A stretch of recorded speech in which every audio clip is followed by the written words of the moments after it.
Hello friends, this is Bhavna Tyagi. Welcome to let's crack. आज की video में हम डिस्कस करेंगे प्रीवियस ईयर क्वेश्चंस की जो सीरीज चली हुई है, जो दिसंबर जनवरी में ऑनलाइन एग्जाम हुआ है। तो चलते हैं क्वेश्चंस पर। चैनल को सब्सक्राइब करना ना भूलें। Question number first, national education policy 2020 emphasise on. राष्ट्रीय शिक्षा नीति 2020 किस पर जोर देती है?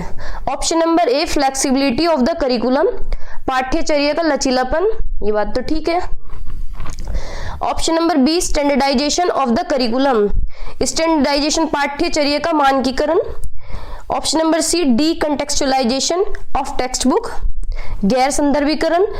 Option number D, rote memorisation of the text book.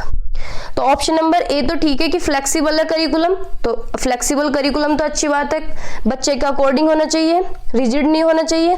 Standardisation, ये गलत बात है। स्टैंडर्डाइजेशन का मतलब होता है कि बच्चे का डिफरेंशिएटेड इंस्ट्रक्शन नहीं समझ पा रहे, जैसा बच्चा है उसके अकॉर्डिंग उसकी नीड को नहीं देखा जा रहा है। तो ऑप्शन नंबर बी हमारा गलत हुआ। डी कंटेक्चुअलाइजेशन ऑफ टेक्स्ट बुक, यानी हमारी रियल लाइफ से रिलेट करके ना पढ़ाना, तो ये तो बात गलत है। हमें रियल लाइफ से रिलेट करके पढ़ाना है, ठीक है। रियल लाइफ से रिलेट करके पढ़ाना है, यानी कंटेक्चुअलाइजेशन करना है, ना कि डी कंटेक्चुअलाइजेशन। तो ऑप्शन नंबर सी भी हमारा गलत हुआ।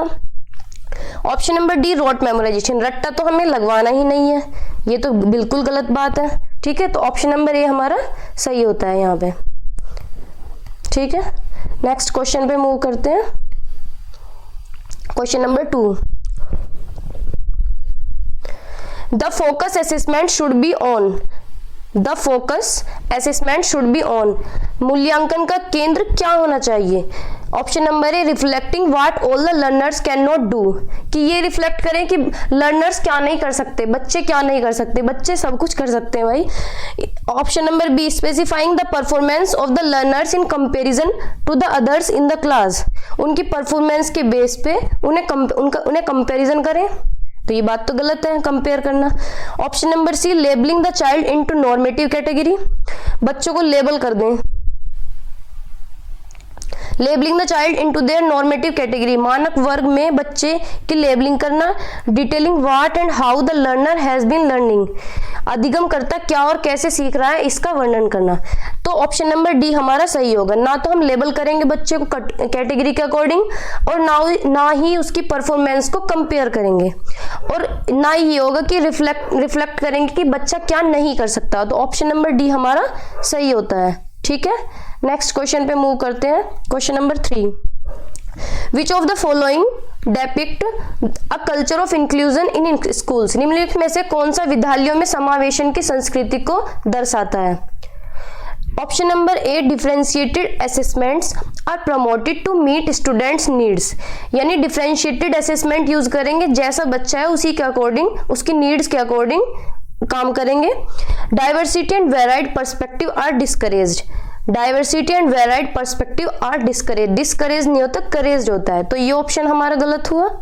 Only few students feel welcome and valued in the society, कि कुछ ही बच्चों को वेलकम करेंगे, बाकी को वैल्यू नहीं देंगे, बाकी का वेलकम नहीं करेंगे स्कूल में, तो ये तो गलत बात है। Students are divided into fixed group as per their ability, उनकी एबिलिटी के अकॉर्डिंग ग्रुप बना देंगे कि इंटेलिजेंट बच्चा एक ग्रुप में और डल बच्चा एक ग्रुप में, तो ये बात बिल्कुल गलत है। सेग्रीगेशन हो जाएगा बच्चों के अंदर, पार्शियलिटी हो जाएगी।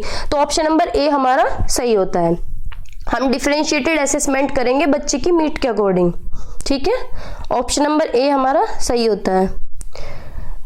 Question number 4, to ensure successful inclusion of student with locomotor disability it is important to avoid, क्या हम जिस बच्चे को लोकोमोटर डिसेबिलिटी है, यानी चलने फिरने में दिक्कत है, क्या अवॉइड करेंगे हम स्कूल में? Option number A, allocating classrooms, library and labs on the top floor, कि उसे क्लास, लाइब्रेरी और लैब जो है टॉप फ्लोर पे देंगे, तो ये तो बच्चे के साथ गलत हो रहा है, उसे चलने फिरने में दिक्कत है और टॉप फ्लोर पे उसे देंगे।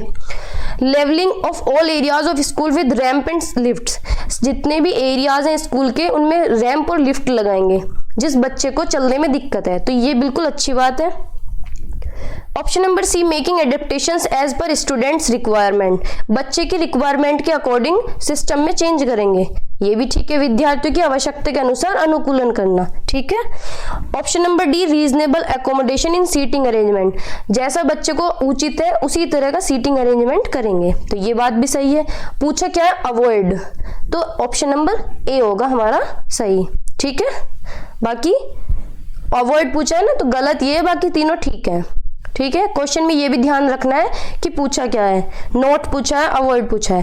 Question number 5, which of the following is not an identifying characteristic of student with creativity, creativity की कौन सी कैरेक्टरिस्टिक नहीं है, नोट पे बहुत ध्यान देना है, क्योंकि नोट से क्वेश्चन बहुत गलत होते हैं, अगर नोट पे ध्यान नहीं गया तो ऑप्शन का मतलब ही चेंज हो जाएगा। Option number A, higher order problem solving, तो ये तो क्रिएटिविटी की पहचान है, higher order problem solving. Convergent thinking, ये गलत है, कन्वर्जेंट नहीं डाइवर्जेंट थिंकिंग होनी चाहिए क्रिएटिविटी में, डाइवर्जेंट थिंकिंग, अलग अलग सॉल्यूशंस सोचे बच्चा, ठीक है। Option number C, novel innovation, ये ठीक है, कुछ ना कुछ नया इनोवेट करे, यूनिक करे। स्ट्रॉन्ग सेंस ऑफ क्यूरियोसिटी, अच्छी क्यूरियोसिटी हो, जिज्ञासु हो, क्वेश्चंस पुट आउट करे, कुछ नया जानने की कोशिश करे, ये भी अच्छा है। तो ऑप्शन नंबर बी हमारा सही होगा, यहाँ पे नोट पूछा है, ठीक है। कन्वर्जेंट नहीं डाइवर्जेंट थिंकिंग होनी चाहिए, ठीक है। नेक्स्ट क्वेश्चन पे मूव करते हैं। Question number 6, student learn better when material to be learn is, जब सीखी जाने वाली सामग्री हो तो विद्यार्थी बेहतर सीखते हैं।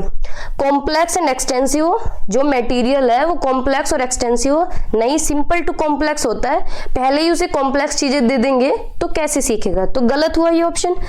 कनेक्टेड विद एग्जिस्टिंग नॉलेज, ये ठीक है कि उसकी जो पहली नॉलेज है, प्रीवियस नॉलेज है, उससे कनेक्ट करेंगे, यानी प्रीवियस नॉलेज से जोड़ेंगे, ऐसा एनसीएफ भी कहता है, प्रीवियस नॉलेज से कनेक्ट करेंगे, ठीक है।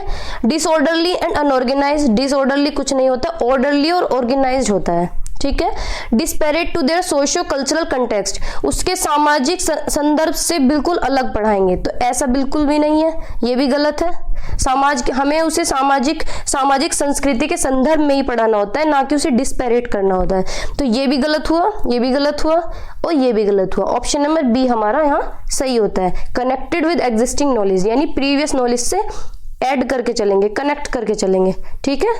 Question number 7, which of the following contribute to students failure in academic achievement, बच्चे के फेल होने का क्या कारण है, निम्न में से कौन सा कारक शैक्षणिक उपलब्धियों में विद्यार्थी की विफलता में योगदान देता है। एक्सपीरियंशियल लर्निंग, ये तो अच्छी बात है, एक्सपेरिमेंट करके लर्निंग करेगा। डी कंटेक्चुअलाइज्ड करिकुलम, ये गलत है, कंटेक्चुअलाइज्ड करिकुलम होता है, ना कि डी कंटेक्चुअलाइज, यानी उसकी रियल लाइफ से रिलेट करके पढ़ाना है हमें, डीकंटेक्चुअलाइज नहीं होता।